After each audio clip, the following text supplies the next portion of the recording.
Praise the Lord. Welcome to Anderson Hall Prayer. Blessed morning to everyone.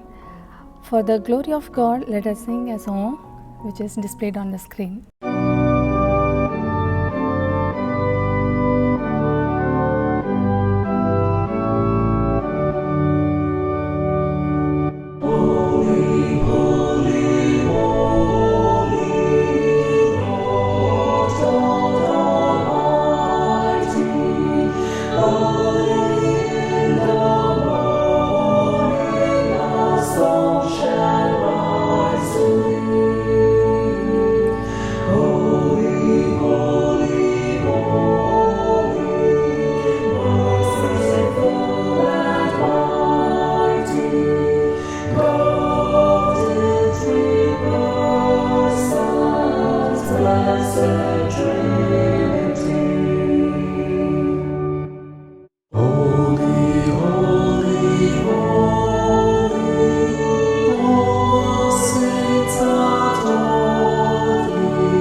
Today's Bible reading is taken from Philippians chapter 4 verses 6 and 7. Be careful for nothing, but in everything by prayers and supplications with thanksgiving, let your request be made known unto God. And the peace of God, which passes all understanding, shall keep your heart and mind through Christ Jesus. From these words, we can understand one thing clearly, that is, our Christian life is a careless life. How can we say that our Christian life is a careless life? When we surrender ourselves with God's hand, then He will take care of everything. Definitely, He will take care of everything in our life. The Bible says, be careful for nothing, but in everything by prayer.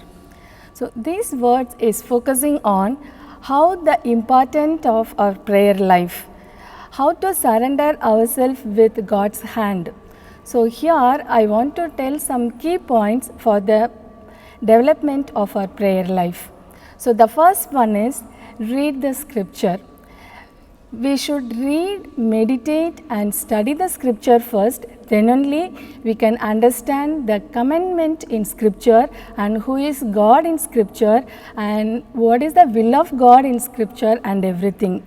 So once we start reading the Bible, He will be a Jehovah Shalom in our life.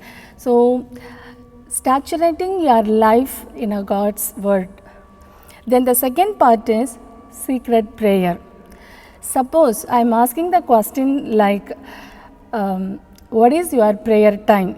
So here many of us says that there is no specific time for prayer. Whenever we want to thank God, whenever we need help or mercy, grace from God, immediately we are starting to pray.